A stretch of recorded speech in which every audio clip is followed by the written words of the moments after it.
seen the cost of what this hurricane is going to cost?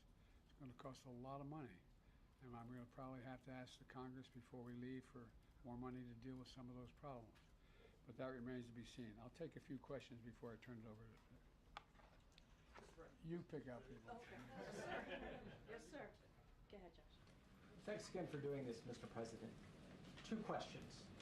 The first, Florida Senator Marco Rubio described today's jobs report as having fake numbers.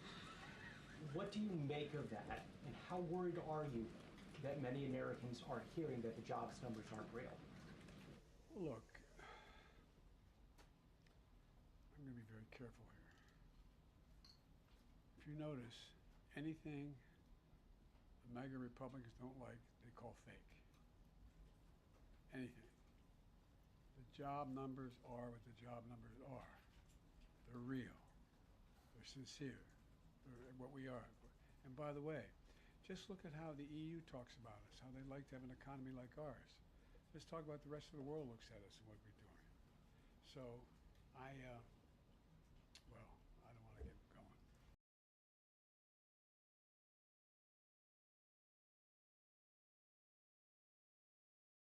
Want to get going.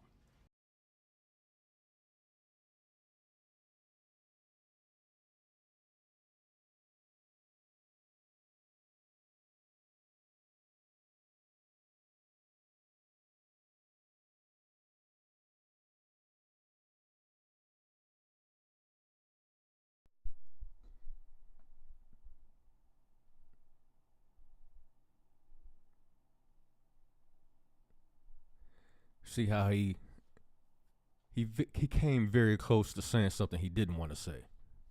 And a lot of these interviews, he talks about specific things put Kamala Harris in charge of,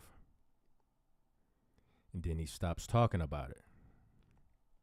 And he does this a lot, and you can attribute it to his old age, not remembering a lot of things. But on the flip side of that, you can attribute it to things slipping out that,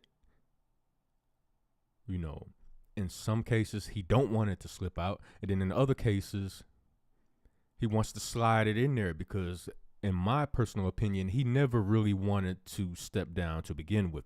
He was cooled out of his position to step down. Right now, he's a de facto puppet in the White House right now. So who's running the White House right now?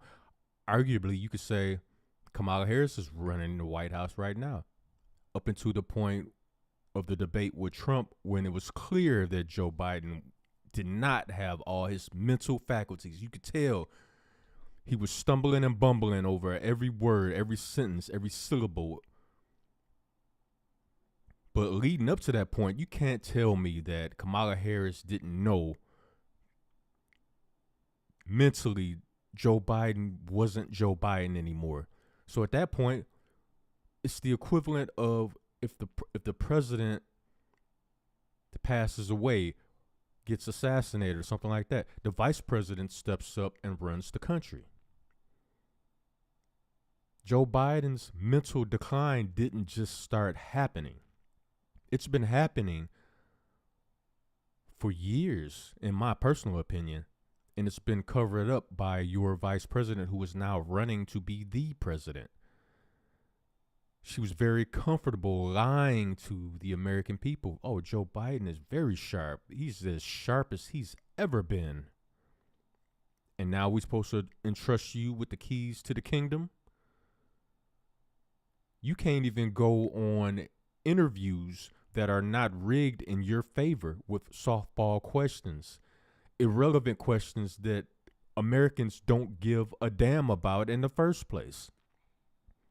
The questions and concerns that Americans do have, you completely ignore those, and you steer the conversation towards racism and whether or not you're black and how you cook collard greens in the tub and all this nonsense and bullshit that we don't even care about.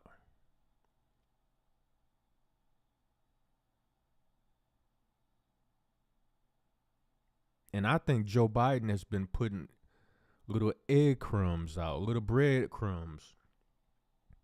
Egg crumbs, bread crumbs, you know what I'm saying. Putting little breadcrumbs out to the American people and whoever will listen, because I think he's still bitter, because it's always been said that Joe Biden has a temper. He has a little attitude. He has a little gumption, a little, a little roughness to him, a little bit of anger to him. And this is a natural trait of his personality. It's been said for years. And in his younger years, you could see it and hear it in his speeches and his stances. Like, yep, I could see that. So you mean to tell me all that pettiness and bitterness just went away, just evaporated in this situation, of which it was a coup, and it was very clear that's what it was. You really honestly think that his pettiness just died at that point in time? Listen to what he's been saying.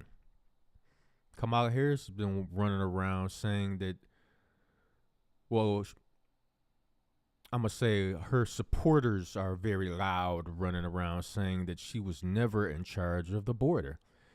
When there's video of Joe Biden literally saying that she's the border czar. Kamala will be in charge of the border, and she will bring it under control as far as all this illegal immigration to this country. This video out there, literal video. He said it. And now everybody want to have revisionist history and said, oh, no, she was never in charge of the border. Maybe she was. Maybe her job was to open a border, for all we know. But they gave us the illusion that she would be charged with closing the border.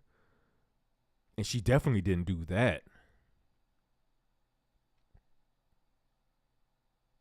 So these little speeches that Joe Biden has been coming out with recently,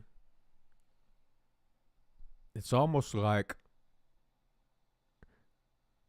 a cry for help for America. Now, I'm not a Joe Biden supporter. I'm conservative to the bone. Trump Vance 2024 all day, every day.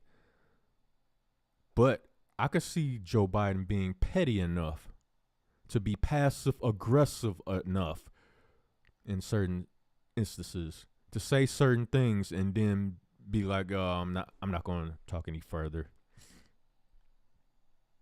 I can see him doing that.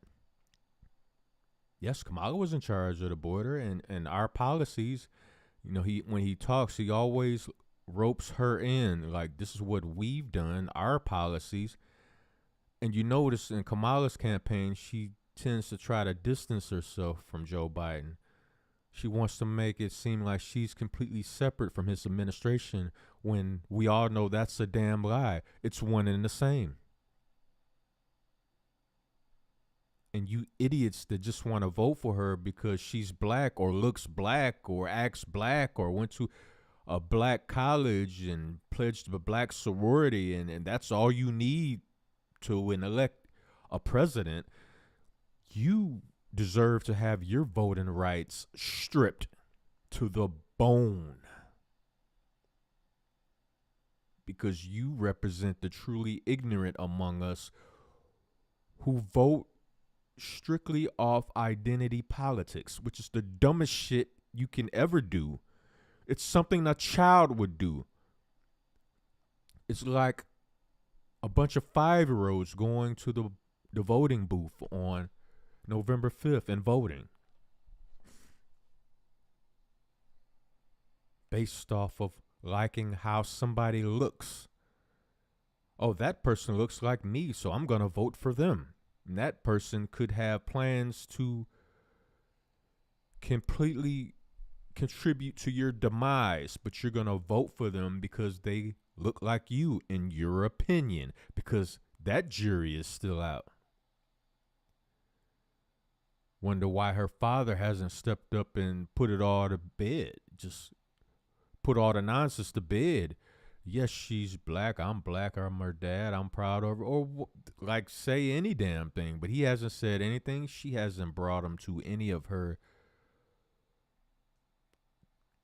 conferences, or she hasn't brought him anywhere with her to speak on her behalf or to say anything. It's like she's hiding him. He's only good to basically use his ethnicity, which has a big question mark on it also, but you know, his blackness is all that's needed to be used. If you don't have a good relationship with your dad, just say that. But then don't turn around and try to use his blackness, so-called blackness, even though he's embraced, you know, the Irishness in his bloodline. You know how much, I don't know. But there's no stories of him saying, yes, I'm black. And nobody wants to dissect this. And I'm talking to those of you who only vote based off of what somebody looks like. Oh, she's a woman. Let me vote for her. Y'all a bunch of idiots too.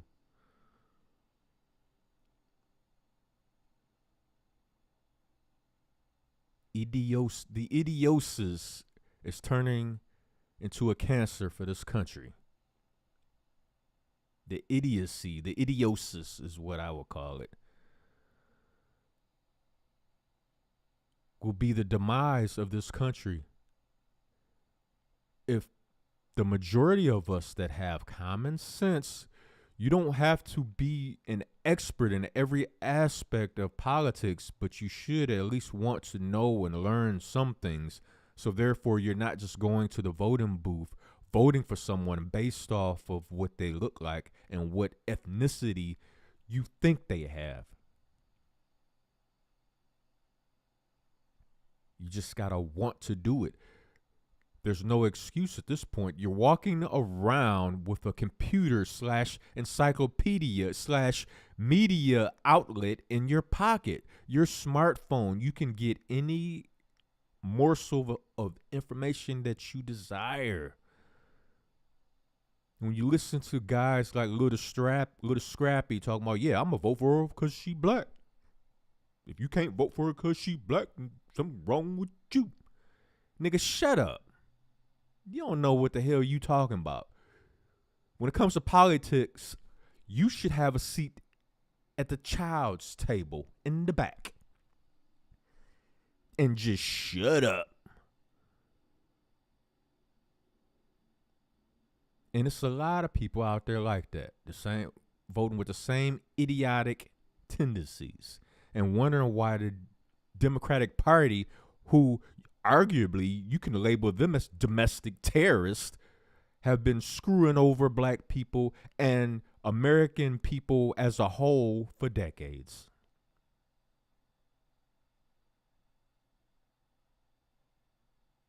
But nobody wants to talk about that.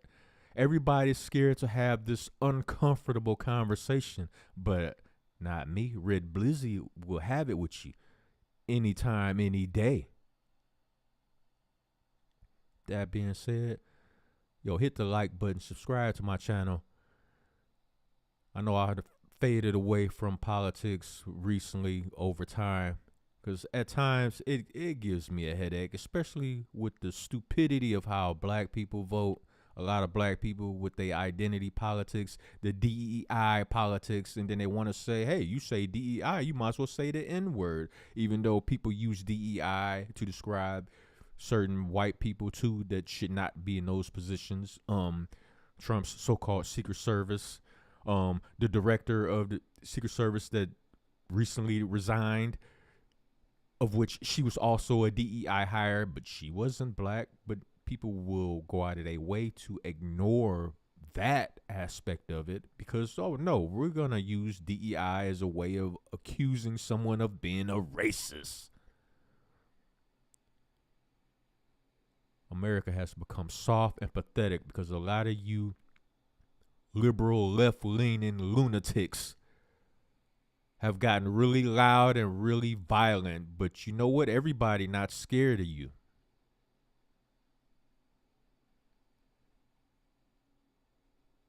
Now chew on that shit. Like, share, and subscribe. Show support to the channel. Hit the Cash App, $, Cobra, Clutch 357. I'm out. Nola.